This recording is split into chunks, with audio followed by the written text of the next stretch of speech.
Good day and thank you for standing by. Welcome to AST SpaceMobile's fourth quarter 2025 business update. Please be advised that today's call is being recorded. I'll now turn the conference over to Max Colbert, Investor Relations Manager of AST SpaceMobile. Thank you. You may begin. Thank you and good afternoon, everyone. Today I'm also joined by Chairman and CEO Abel Avellan, President Scott Wisniewski, and CFO and Chief Legal Officer Andy Johnson. Let me refer you to slide 2 of the presentation, which contains our safe harbor disclaimer.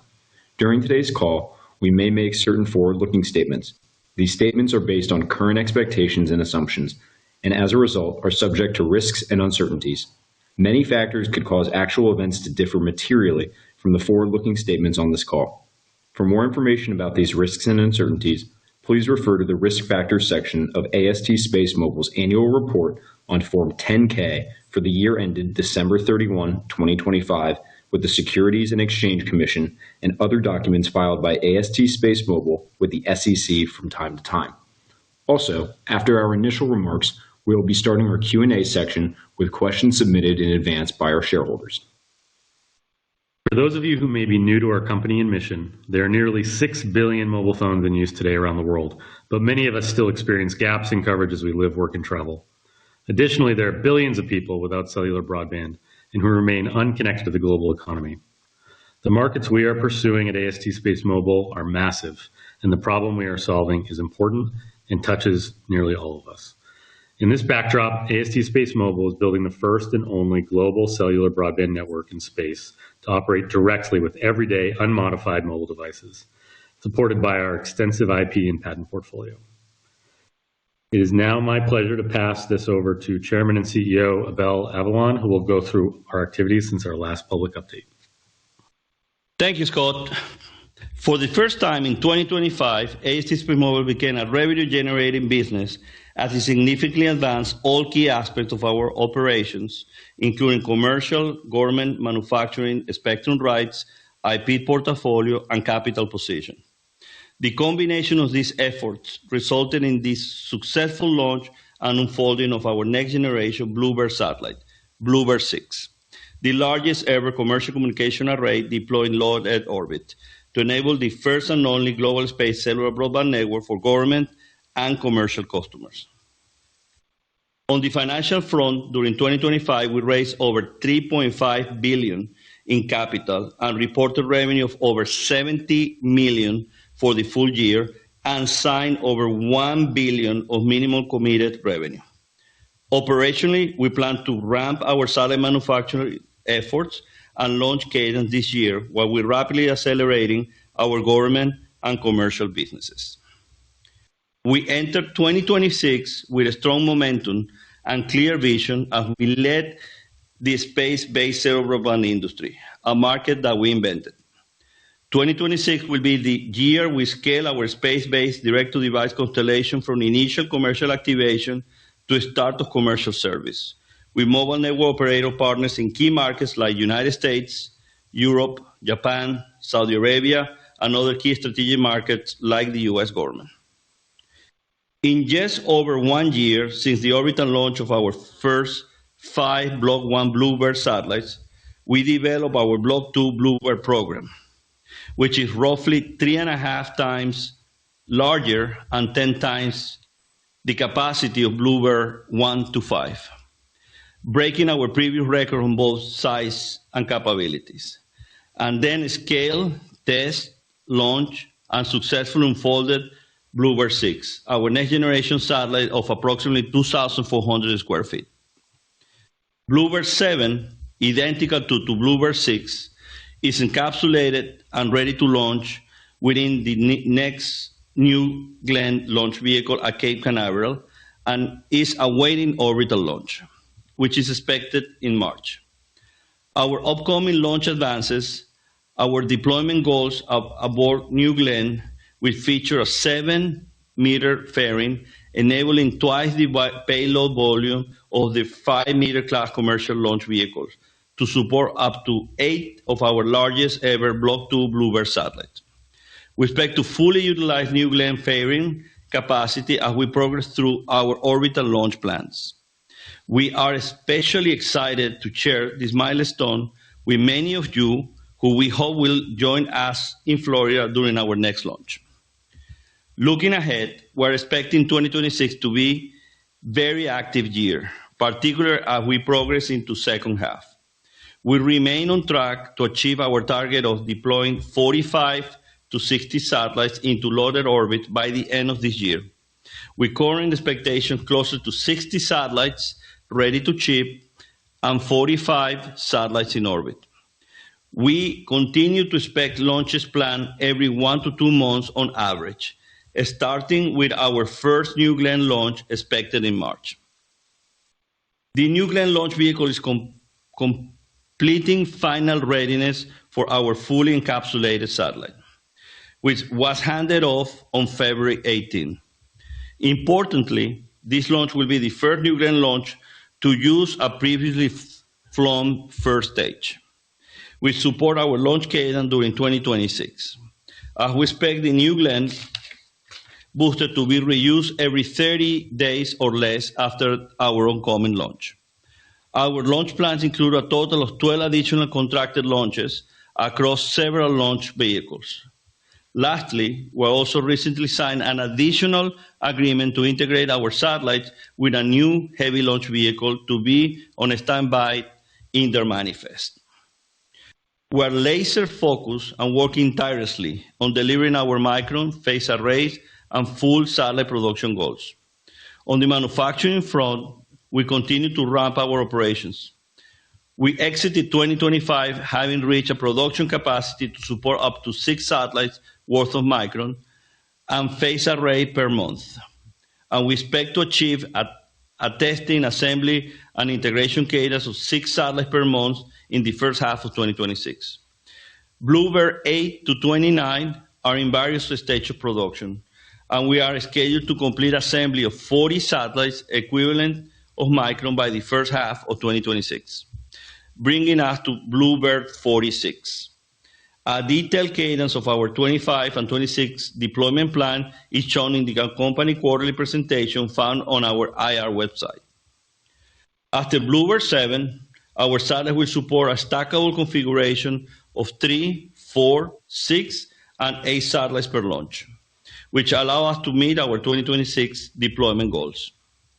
Additionally, we anticipate our novel ASIC chip will be integrated into our Block 2 Bluebird satellite during the first half of 2026 to support 10 gigahertz of processing bandwidth per satellite, which enable us to exceed the capabilities of up to 120 megabits per second on our in-orbit Block 1 Bluebird satellites.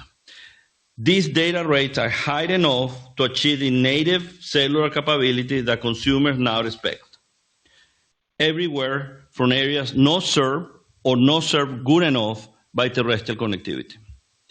Another key enabler of producing the largest ever commercial communications array at scale is our 95% vertically integrated manufacturing strategy. Over the past several months, we have expanded our manufacturing site both in Midland, Texas, and Homestead, Florida, including acquiring a 4th site in Midland for dedicated microproduction, the building block of our satellites. We will soon be over 500,000 square feet of manufacturing and operational space globally, providing us with greater manufacturing and work capabilities with a tighter control over the manufacturing process from end to end.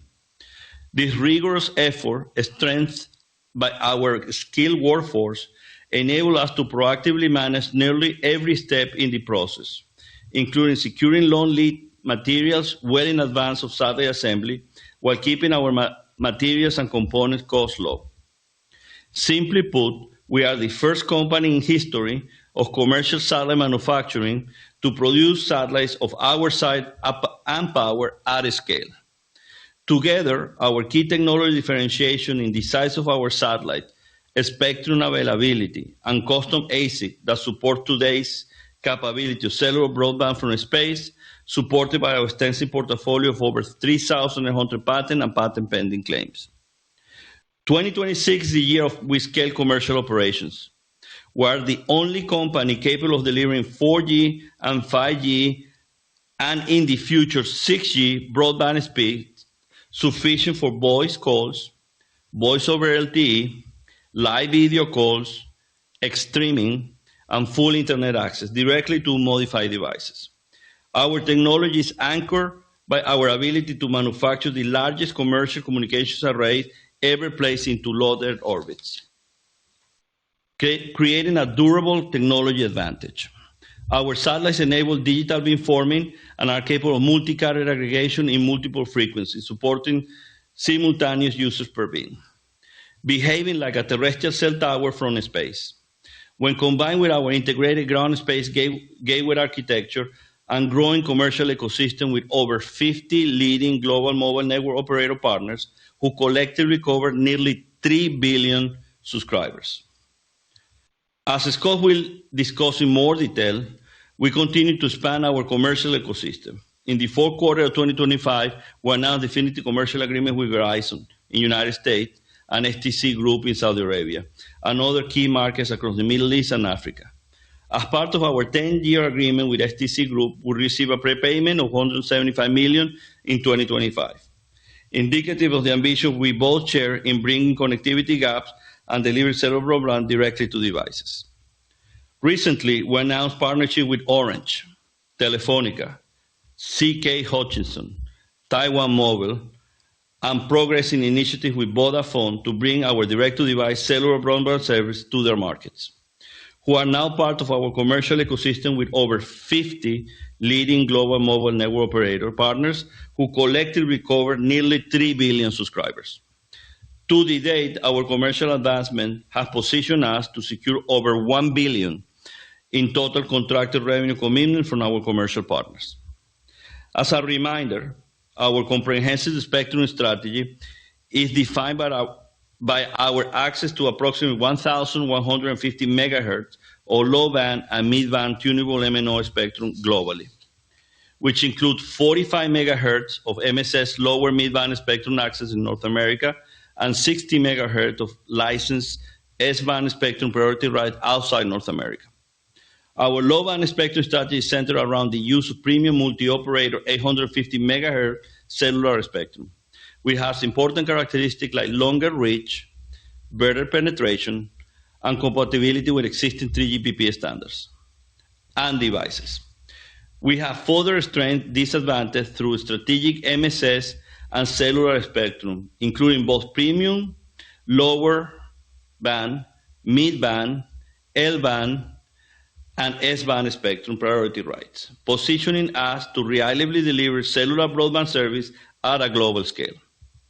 We also made significant progress in our government business as our satellite technology continued to be used by the United States government for dual use and dedicated applications. National security is a key priority for the United States, and we continue to see willingness to rapidly adopt, innovate, forward-looking technologies like ours. Taken together, this accomplishment and the competitive advantages we have built give us a significant momentum as we progress to 2026 as the partner of choice for the global mobile network operators and unique non-communication capability for the U.S. government. And with that, I will turn the call back to Scott. Thank you, Abel. I want to take this time to reflect on our business accomplishments in 2025 and how we see the business evolving over 2026 and 2027. Last year, 2025, was the year we activated our revenue engine with record revenue of over $70 million, achieving the upper end of our revenue guidance. We are no longer a pre-revenue company. During the year, revenue was primarily driven by commercial gateway deliveries and milestones completed from our government contracts. We delivered 15 commercial gateways to MNO partners in the second half of 2025. Importantly, these sales are a leading indicator that our MNO partners are preparing for SpaceMobile commercial service and making investments ahead of that rollout.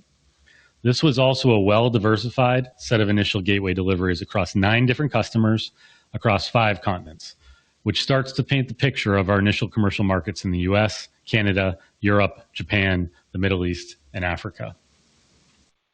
In terms of signing contracts, the major customer deals for 2025 were definitive commercial agreements with Verizon and STC Group, joining AT&T and Vodafone.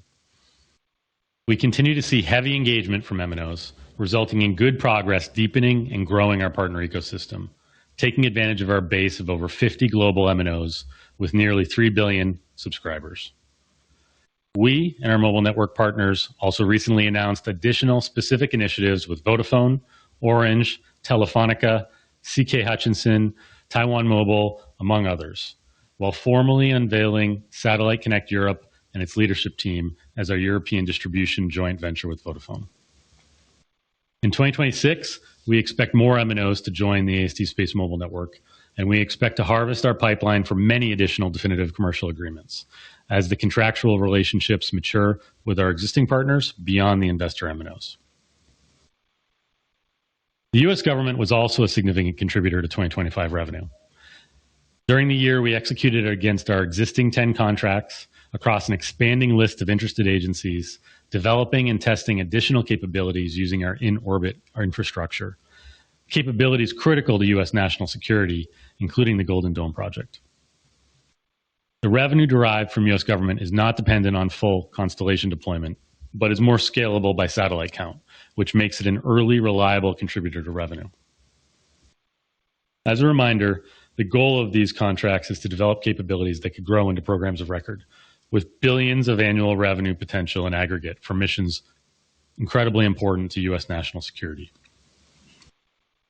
We also recently announced our status as a prime contractor to the U.S. government and received a $30 million contract award from the United States Space Development Agency for the Europa Track 2 Commercial Solutions Program.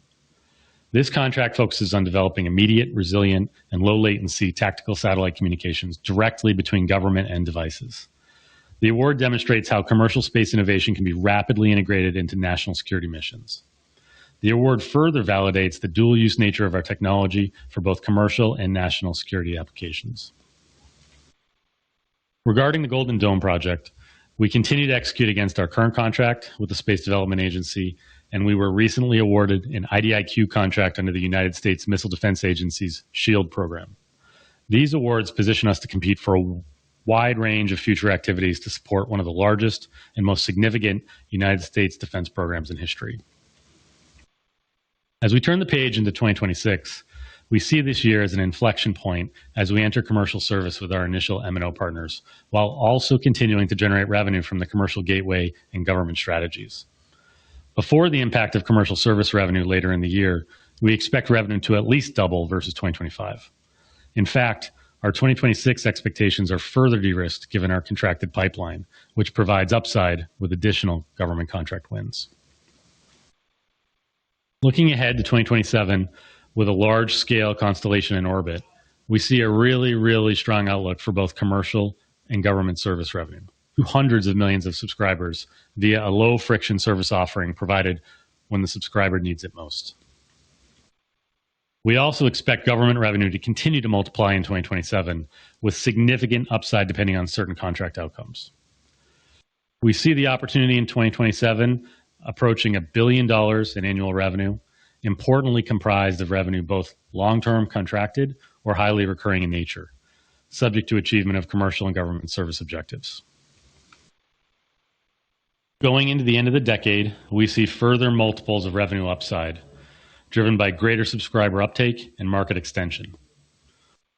All told, we are confident that our business strategy has strong competitive differentiation and is supported by a growing list of industry tailwinds. We enter 2026 with the assurance and conviction needed to win in an ever-expanding TAM. I am now happy to pass the call over to Andy to walk through our financial update. Thanks, Scott, and good afternoon, everyone. During the fourth quarter of 2025, we continued to execute on our commercial objectives while expanding manufacturing and, importantly, significantly strengthening our financial position to support our core objectives in 2026. 2025 was best described as the year of scaling at AST SpaceMobile. We began the year focused on building out manufacturing to support our targeted launch schedule through 2026, and we ended the year with the launch of our first Block 2 Bluebird satellite, BB6, a seminal moment in the history of our company. As we speak with you today, we have 29 Block 2 Bluebird satellites in various states of production and are on target to complete the assembly of 40 satellites equivalent of microns during the first half of 2026. For 2026, AST SpaceMobile's global workforce is intensely focused on completing our Block 2 Bluebird satellites to support the orbital launch of 45 to 60 total satellites during the year as we work towards commercial service activation in the second half. As Scott described, our focus on launch cadence and commercial service activation in 2026 is complemented by our increasing revenue opportunities, both from commercial and U.S. government partners. We are now a revenue-generating company, and we will work hard to achieve profitability from our growing revenue initiatives that are intrinsically linked to the increasing number of Block 2 Bluebird satellites that we put into low Earth orbit. Our rapid growth is supported by a fortified balance sheet. Not only do we now have the cash to support the full build-out and launch of a constellation of over 100 satellites to provide worldwide SpaceMobile service, our most recent financing activities position us to accelerate the deployment of our controlled spectrum bands on a global basis, monetize the capabilities of our proprietary technology to capture the evolving commercial opportunities related to artificial intelligence, enhance investment in government space opportunities in the United States, reduce our higher interest debt, and pursue opportunistic investments to accelerate our SpaceMobile services and capabilities. All the while, we continue to balance a prudent approach to our spending while moving quickly to protect and capitalize on our first-mover advantage of bringing space-based broadband connectivity direct to unmodified smartphones in the rapidly growing direct-to-device market. Our intentional focus on investing in operational growth led to higher adjusted operating expenses and capital expenditures in Q4 of 2025, both consistent with our expectations and previously communicated during our Q3 2025 earnings call. Importantly, our revenue ramp continued in Q4 with significant revenue growth from commercial gateway deliveries, services, and contracted milestones completed for the U.S. government, resulting in 2025 revenue near the top of our guidance range. Moving to the operating and capital metrics slide, let's review the key metrics for the fourth quarter and full year of 2025 in more detail. On the first chart, for the fourth quarter, we incurred non-GAAP adjusted operating expenses of $95.7 million versus $67.7 million in the third quarter. As a reminder, non-GAAP adjusted operating expenses exclude non-cash operating costs, including depreciation and amortization and stock-based compensation. The quarter-over-quarter increase of $28.0 million resulted primarily from a $23.4 million increase in adjusted cost of revenues related to gateway deliveries, the first revenue from our MNO partners, together with a slight $3.5 million increase in adjusted R&D costs, a $3.0 million increase in adjusted engineering services costs, this partially offset by a $1.9 million decrease in adjusted general and administrative costs. Our Q4 adjusted operating expenses, excluding those adjusted costs of revenue, would be $66.8 million compared to $62.2 million in Q3 of 2025, which is in line with the mid-60s million guidance that I previously provided. For the full year of 2025, non-GAAP adjusted operating expenses less adjusted costs of revenue totaled $224.8 million compared to $151.8 million for the full year of 2024. The primary drivers of the increase were growth in our workforce, including contractors and consultants, our expanded production facilities and other professional fees, including legal fees related to our spectrum and financing transactions. Turning now to the second chart on the slide, our capital expenditures for the fourth quarter of 2025 were approximately $407 million versus approximately $259 million for the third quarter of 2025. This figure was made up primarily of capitalized direct materials, labor for our Block 2 Bluebird satellites, and payments made in connection with multiple launch contracts, with the balance relating to facility and production equipment expenditures. This amount was above the quarterly guidance of $275 to $325 million that I provided during our last earnings call, mainly due to intentional growth investments to accelerate satellite material purchases and the timing of launch contract payments.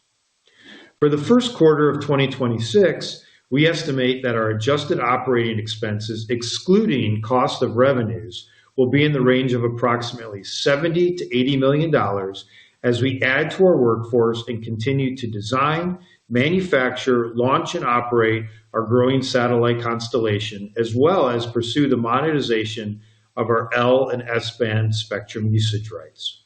We expect our capital expenditures to remain flat in Q1 2026 with the fourth quarter of 2025, and it will come in at a range of somewhere between $350 to $425 million, primarily driven by the timing of launch payments related to our near-term launches, which, as I've previously explained, vary from quarter to quarter. We continue to estimate that the average capital cost, including direct materials and launch costs, for our constellation of over 90 Block 2 Bluebird satellites will fall in the range of $21 million to $23 million per satellite. Our cost per satellite estimates are subject to fluctuations based on dynamic geopolitical factors, which could impact our costs. As a reminder, the timing of the changes in our adjusted operating expenses and capital expenditures, as I've just described, could be delayed or may not be realized due to a variety of factors. Our planned revenue ramp continued during the fourth quarter, and we expect to continue to grow in 2026 holistically. With respect to revenue generation, we believe we can enable continuous SpaceMobile service across key markets such as the United States, Europe, Japan, and other strategic markets, with the launch and operation of approximately 45 to 60 Bluebird satellites and additional strategic worldwide markets with the launch and operation of approximately 90 Bluebird satellites. Further, as we continue to launch and deploy our constellation, we will continue to support U.S. government applications, currently ongoing and accelerating as our constellation grows. In the fourth quarter, we recognized revenue of $54.3 million, primarily driven by gateway hardware sales and various U.S. government service milestone achievements. Additionally, in Q4, we recognized revenue in connection with the provision of critical consulting services for an MNO partner. For the full year of 2025, we achieved revenue of $70.9 million, representing the top end of our 2025 revenue guidance range of $50 to $75 million. Now, turning to our revenue expectations in 2026, we manage the top line with a focus on full-year performance, given the quarterly variability inherent to our business, including the timing of contract signings, equipment sales, and milestone achievements. As a result, we believe our revenue performance is best evaluated on a full-year basis. As we continue advancing our launch and network activation initiatives, we expect revenue to grow meaningfully relative to our 2025 financial performance. Specifically, we expect to generate full-year 2026 revenue in the range of $150 to $200 million. We expect revenue to continue to be driven by gateway deliveries, achievement of contracted milestones for the U.S. government, MNO consulting services, with potential upside related to the recognition of initial commercial service revenue. Quarterly revenue will likely vary significantly depending on achievement of milestones and the timing of customer activities. We believe that approximately half of the revenue opportunity within our commercial pipeline this year is already booked or contracted.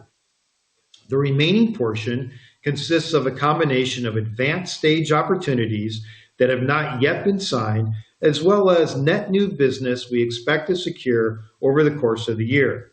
As previously noted, we anticipate government-related revenue growth to be driven by the factors outlined earlier in Scott's remarks.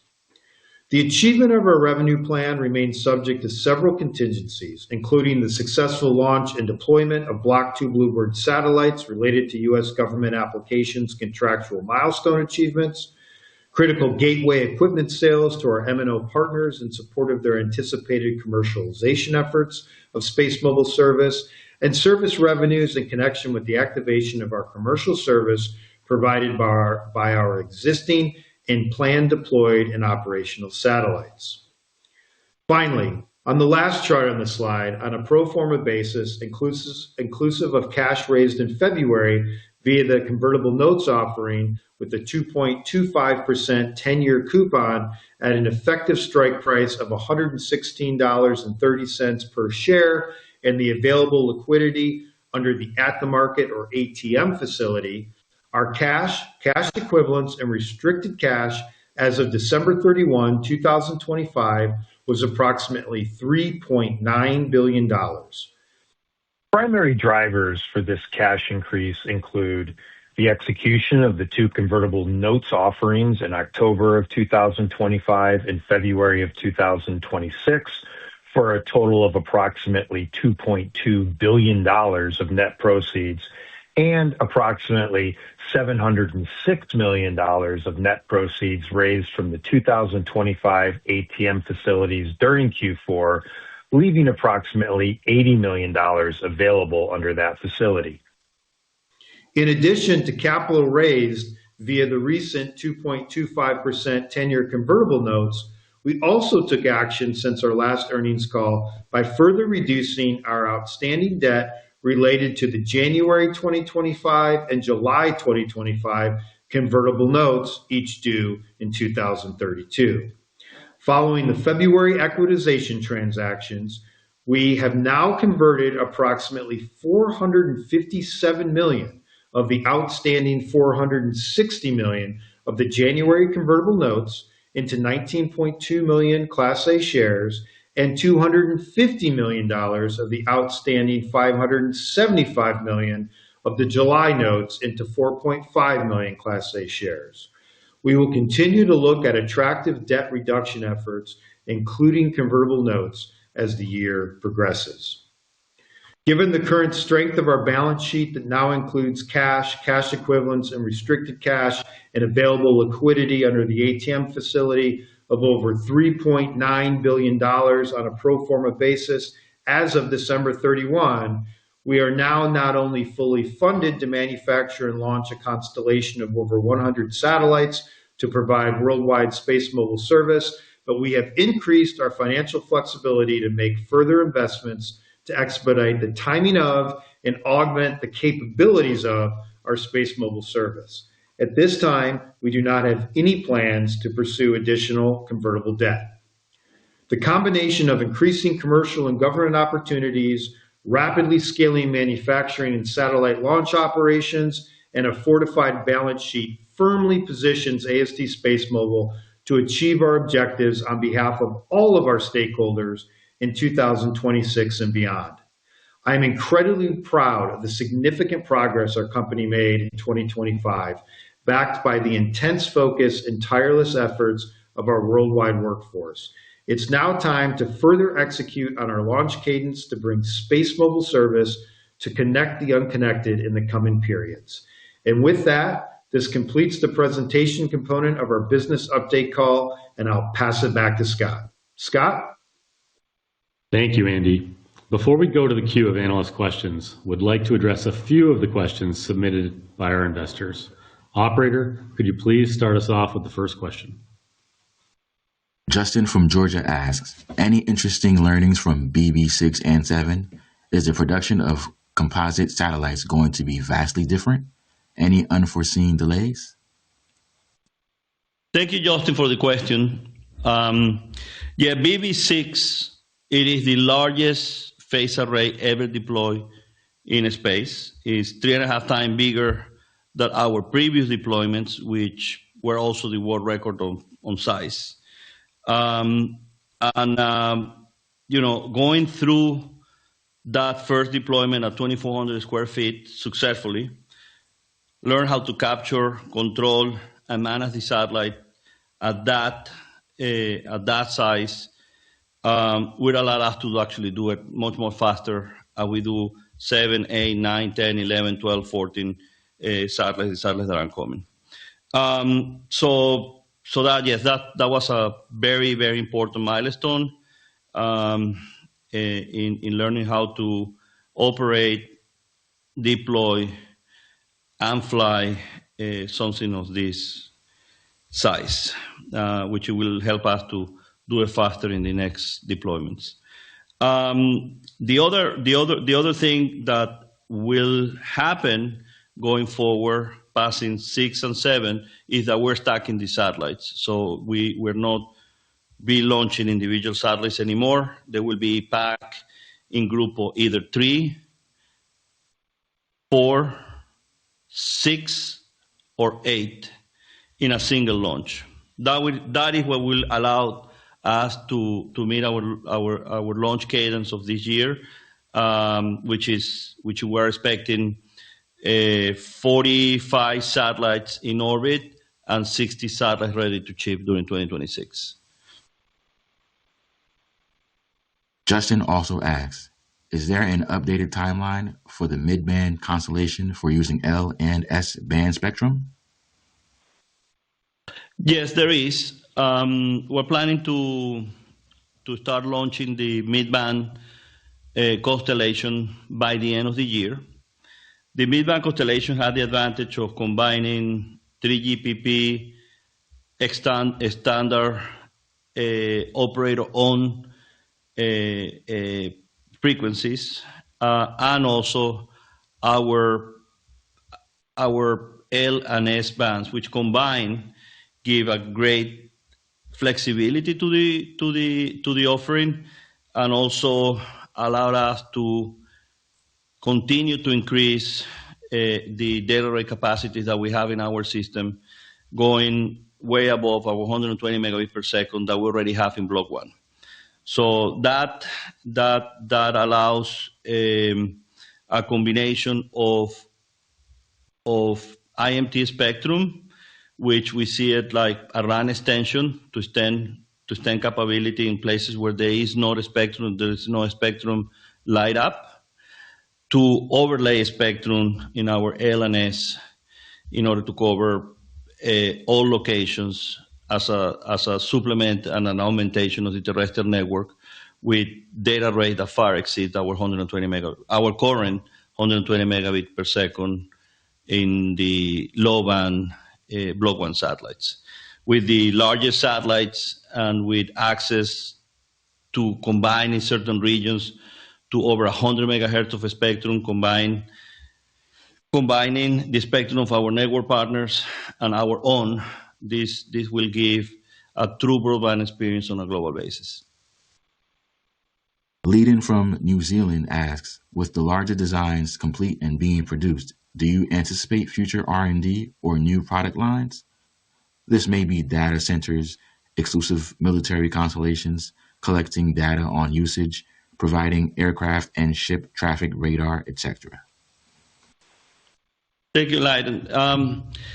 Listen, the most difficult aspect of the R&D with the launch, deployment, and usage of our BB6, the core aspect of it is complete. So the ability to produce a lot of power, the ability to have a very large aperture with very sensitive aperture, the ability to have many gigahertz of processing power with our own ASIC, the ability to do it cost effectively with our own power generation technology. All of that R&Ds have been completed, and it's an integral part of what we have, of what we're operating, and as you said, being completed. Now, we do see many other opportunities for the technology that we're starting to see usage of them. One is radar, another is power generation, another one is multiplying the spectrum usage. So we believe in combining our large aperture with our AI capability will create a multiplier for the spectrum. So the 50 megahertz that we have, it will fill a multiple of that. It could be 3 times that, it could be 10 times that. So we see a lot of opportunity to combining all these capabilities, including very precise geolocation, radar communications, all that wrap up with an AI infrastructure. We think that is a significant additional value that we can create with our infrastructure and the already invested R&D. Kevin from Vancouver asks, can you share more color on the most recent $1 billion convertible note offering? Many investors are confused as your current liquidity was already approximately $3 billion and sufficient for around 100 satellites. Were there any specific opportunities in mind when you issued the offering, or is it really, quote unquote, just in case something pops up? Thanks for that question, Kevin. This is Andy. It's absolutely the case that in Q4, when we finished the convertible in October, we were in a position to fully fund the worldwide constellation at 100 plus satellites. Nothing has changed on that front. And the convertible deal that we did at just over $1 billion in February provides us essentially extra flexibility to look at investments that go beyond that first 100 constellation. And what I mean by that is, number one, we can accelerate the deployment of our controlled global spectrum with this added fund. We also have the opportunity to monetize our technology to capture commercial opportunities related to AI, which are increasingly coming our way. We will look to deploy funds to enhance our investment in government space opportunities in the United States. We've talked about our debt profile. These funds provide us flexibility to look at reducing higher interest debt that we currently have. And finally, opportunistically, any investments that help us accelerate the time to bring SpaceMobile service and capabilities will be a good use of these funds as well. And I would just close by noting that we've confirmed that we have no current plans to look at an additional convertible deal. We feel that the balance sheet is where it needs to be to provide us the opportunity to execute our objectives in the near and midterm. And with that, I'd like to thank our shareholders for submitting those questions. Operator, let's open up the call to analyst questions now. Thank you. And if you would like to ask a question, please press star 1 on your telephone keypad. A confirmation tone will indicate a line is in the question queue. You may press star 2 to remove yourself from the queue. For participants using speaker equipment, it may be necessary to pick up the handset before pressing the star keys. One moment, please, while we poll for questions.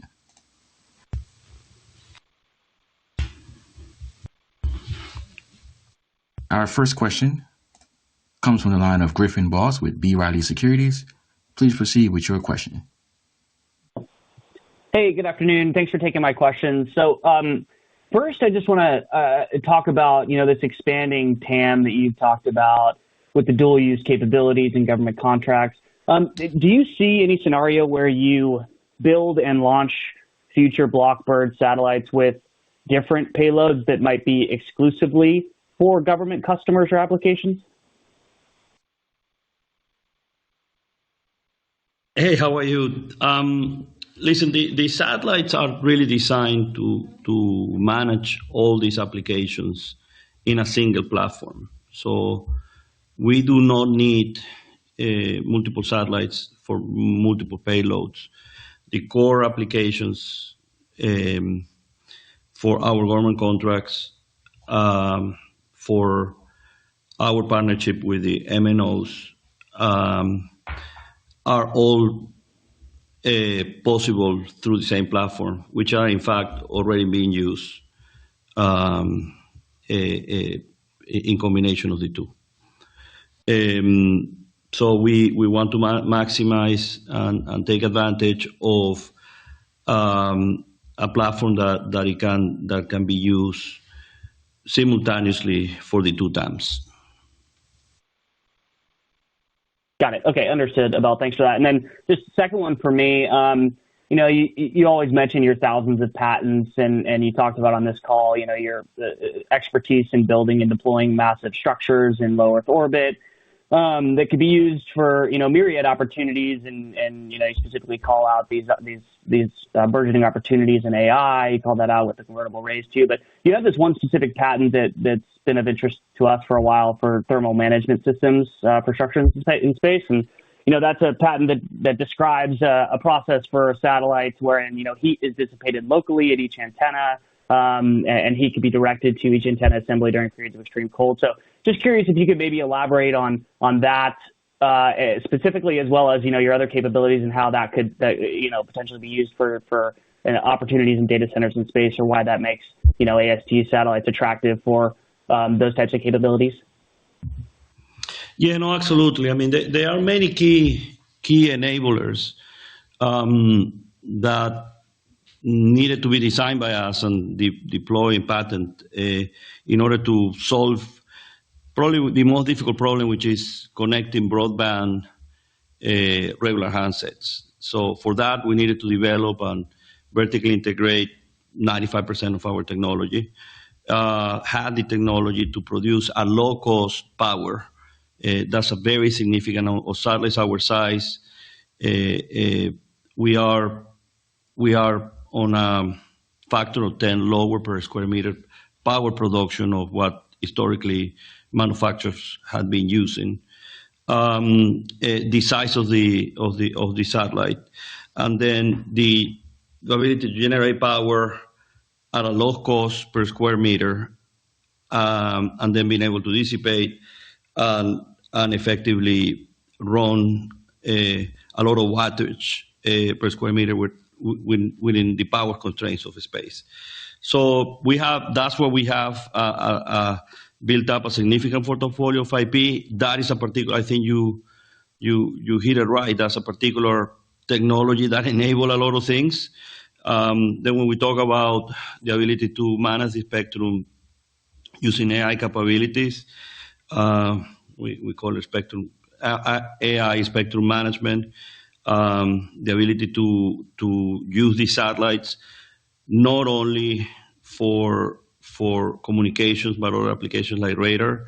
And when you combine that with the ability to store, manage data in a way that uses the spectrum very, very efficiently, it opens a lot of other opportunities on the TAM that we have. We believe the largest TAM is in broadband, true broadband, directly to the handset, where you will be basically becoming what I call the third leg of communications. You have Wi-Fi, you have cellular, and now you have space. And our belief is to participate at scale in a way that is meaningful for our global operators. The broadband capability is essential, and it's not and it's something that we have now. I mean, that's what we have with the satellites that we're deploying right now, and we're extremely happy of the performance that we see on our BB6 in the new 2,400 square feet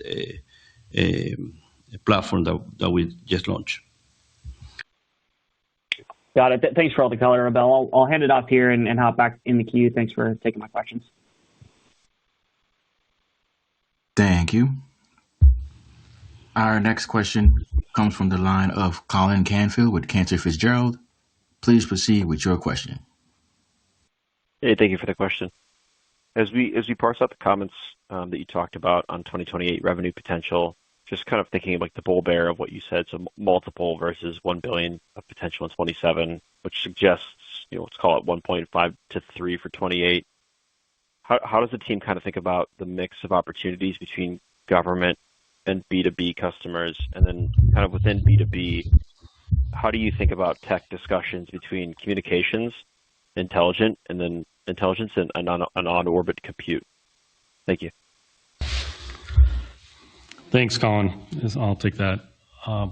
So we we put forward our expectations for revenue in 2026, building on the high end of our guidance that we achieved in 2025, and then we stated a goal for 2027. So we did not state anything for 2028. So I'll keep my comments to 27. But I think what we see is as we get this platform on a full year run rate, and we're able to put the consumer business, the D2D communications business in place in some of the most favorable markets globally. And then you put that alongside our government applications, giving some time to mature and some potential contract wins we're chasing. That's how we got to that 2027 goal number. And we think that that's probably more weighted towards commercial based on that framework, but of course upside, I think, if government does better. And as you go out into 2028 and later in the decade, ultimately we do think that our commercial business is going to be bigger. That's always been the premise. So commercial, I think, at scale should be bigger than government. We think that market's really attractive. We think all the demand drivers we've tracked for 7-8 years of the company are intact and growing stronger by the day. But the government business is also very attractive. And as we said, with all the various use cases we're tracking, there's potential for multiple billions of annual revenue through those use cases as well. So we see a really bright picture. I'd say it's largely consistent with how we've always seen it, although government's trended up over the last year or two. But that's how we see the mix playing out. And I think that's, as we're deploying and as you saw, we put out a number of customer announcements today, we see the strength of that demand as strong as ever. Got it. No, thank you. I appreciate it. And then as we think of the progression of growth, is it fair to use the 4Q performance as a baseline for 2026 and then growing from there? Or is the commentary in terms of growth for 26 more aligned with just growing from the 2025 annual number? The way I'd think about it is, before we initiate commercial service here, we're doing revenue that's kind of earlier stage, right? So the commercial revenue is not as consistent, and the government revenue is building nicely, but much lower than where it can be. So quarter to quarter, I wouldn't say we're planning on building quarter to quarter. I think about it annually, like Andy put it in his speech. It's really about an annual target. And so I think at least doubling where we hit in 2025 is the right way to think about it, with, of course, upside as we launch commercial service. But quarter to quarter, at least in the next few quarters, before commercial service comes into play in the second half of 2026, that's how to think about it. Is we're putting commercial infrastructure in place and we're performing against our government pipeline. That's great. Thank you. Thank you. Our next question comes from the line of Brian Kraft with Deutsche Bank. Please proceed with your question. Hi, good afternoon. I'm just trying to understand the manufacturing side a little bit better. Would you mind providing just some color on how many satellites beyond BB7 are built and ready to ship today, and maybe how many you expect to be built and ready to ship by mid-year? I know you talked about the microns, and those are the hardest part. But I think there is some, assembly that takes some time beyond the microns themselves. And then, just related to that, I mean, I think, clearly the manufacturing pace is somewhat behind where you had expected it to be. Perhaps you could maybe just give us some appreciation for the kinds of things that maybe took longer than you had expected, and whether you think you've now worked through all those issues and you're kind of accelerating the pace up to where, you had expected it to get to. Thank you. Yeah. I think we are at a point where you see that acceleration. We certainly see that in the manufacturing of the key building block, which is the micron, which we are on satellite 30. We are on target to at least be ready to ship this year 60 satellites with a minimum of 45 into orbit. So we went through a phase, and just a year ago, the satellites were 3.5 times smaller.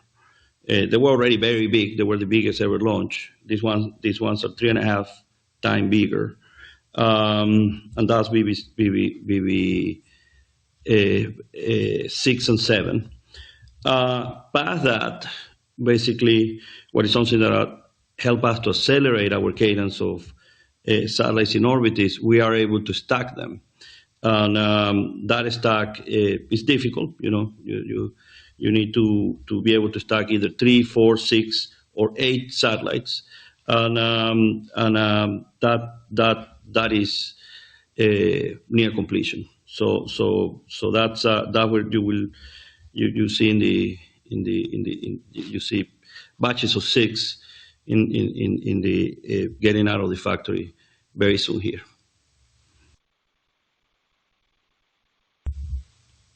And okay, so on the stacking, if I may, just in layman's terms, are you saying that there are specific engineering things that you had to figure out in order to get the stacking right, or are you just saying that getting that many done at once so that you could stack them and get it ready for a combined launch took some time? Just if you don't mind clarifying. Getting them ready for a combined launch is the ability of, you're talking about something like a 5-story building worth of satellites, stacking them in either blocks of 3 of them, 4, 6 of 8. But that process is completed, and the next batch of 6, you see the pictures in the deck that we put in the IR deck, and that we pass that phase as we get ready to resume the shipments to the Cape. Okay, thank you. If I may sneak one more in, I know you said that BB7's expected to go up this month, and then launches every 1 to 2 months. Could we expect possibly a launch with multiple satellites in April, or is it likely to be 2 months post the March launch? Yes, all further launches are in a stack configuration. We don't have any more single launches like we did on BB6 and BB7.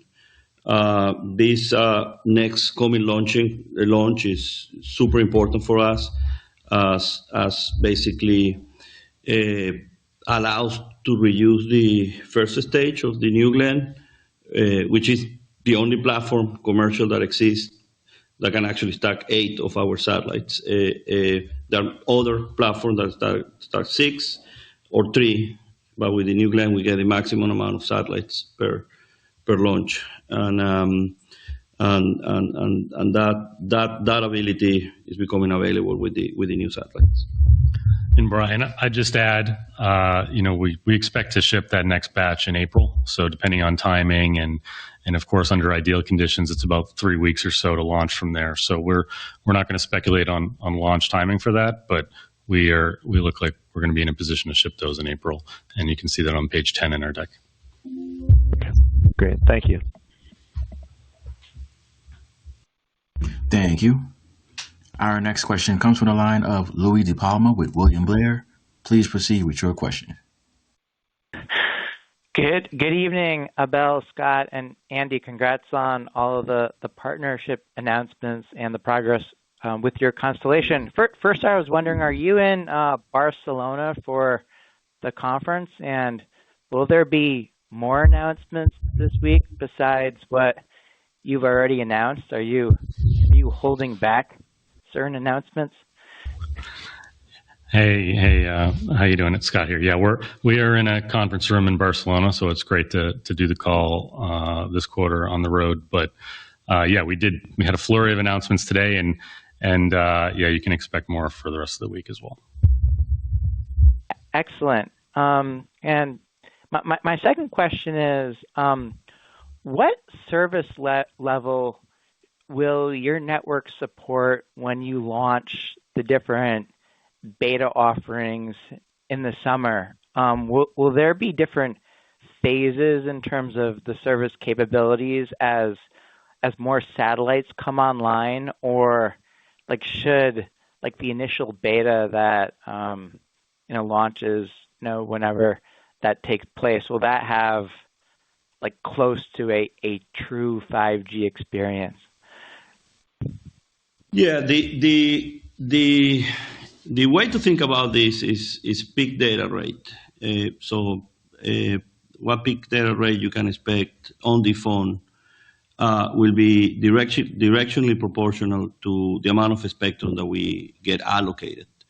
And with some partners we have between our spectrum and their spectrum, enough to around 100 megahertz. And you can put a multiple of that number of megahertz to think about what is the peak data rate. Today we're managing between 3 and 4 bits per hertz, so that multiple is in that order. So the initial launch of commercial services is with the lower end of that as the allocated spectrum. It will be less, but as we enable more spectrum, which the satellites support them now, they have great flexibility to keep adding a spectrum and keep adding and later even combining low band spectrum with mid band spectrum. Then you see the peak data rates keep enhancing. So that's the way to think about the key performance metrics as we launch services. Thanks. That makes sense, Abel. And one financial question for the $1 billion revenue goal for 2027. How much of that is customer or subscriber usage based versus being like minimum revenue commitments that are contractually obligated with your MNO partners, such that like if you actually are able to get like between the 45 and 50 satellites online by the end of the year, how much of that $1 billion is then like already in the bag, so to speak? Sure. So remember, we're at 1.2 billion contracted backlog right now, which we're very proud of, and is a testament to how we've built the ecosystem with our partners and how confident our partners are in the business that we're building. Right. But that is still very, very low number compared to what our expectations are for the revenue potential of the business. So while it's a good indicator, that backlog, which again is over 1.2 billion at this point, but in terms of its contribution to each individual year, it'll be a minority for sure. So if we're in terms of a goal of $1 billion, you can think of that in the low hundreds of millions, somewhere in 100 to 300 range, depending on the year. Great. Thanks, Scott. Thanks, everyone. Thank you. Our next question comes from the line of Chris Scholl with UBS. Please proceed with your question. Great. Thank you. Looking at your new disclosure, it appears your services gross margins are around 90%. Is this a good way to think about the business longer term? And as revenue generation starts to kick in, can you just remind us how you're thinking about operating leverage and where you believe steady state EBITDA margins can reach for the business? Thank you. Yeah, we've been pretty consistent about this over time. And when you look at the history of the satellite industry, when it's been performing well, it has margins in the 80+% range. And even today, if you look across the market, there are businesses with 90+% flow through margins in certain segments of their business. They just might not report it that way. So this has just tremendous operating leverage in it. And we've always known that off a fixed cost base. So as we've built the business, nothing's really changed. I mean, we struggle to find true variable cost in a meaningful way.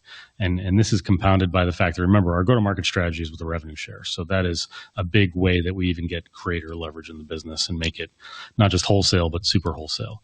So at this point, our flow-through margins and our operating leverage, we think over time could contribute to an EBITDA margin, in the 90% area or higher. Great, thank you. If I can just fit in one more, I recognize that the 10K talks about 90 satellites supporting your longer-term business goals, but does your ability to raise capital maybe incentivize you to perhaps go beyond what is contemplated in the original business plans? Here, I'll pass it over to Andy.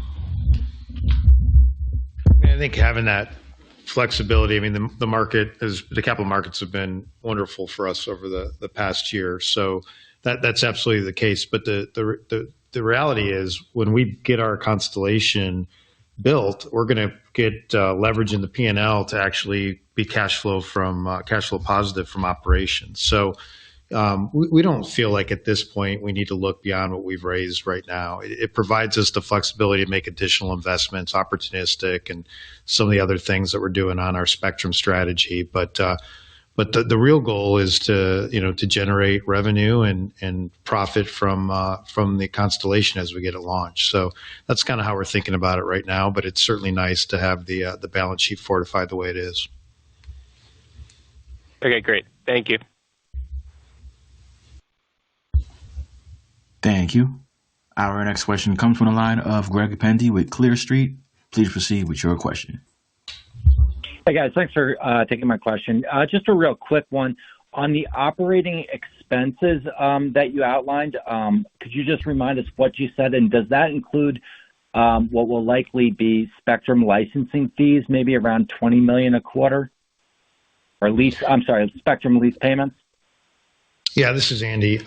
So it's a bit of a walk here. You've got sort of the GAAP OpEx, which includes the normal non-cash items, which we adjust out, which we've talked about, and then from there we also have the cost of revenues, which when we get to service, we'll be moving to a more traditional COGS P&L that you'd be more used to there. But then when you net that out, my commentary was that we were just slightly over where we were in Q3 of 25, and right in that guidance that I gave for Q4 in the mid-60s.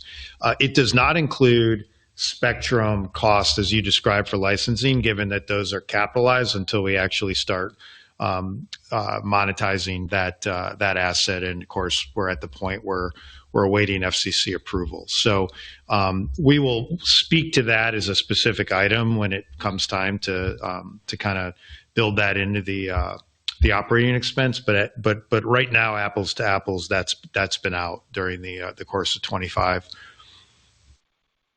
Very helpful. Thanks a lot. Thank you.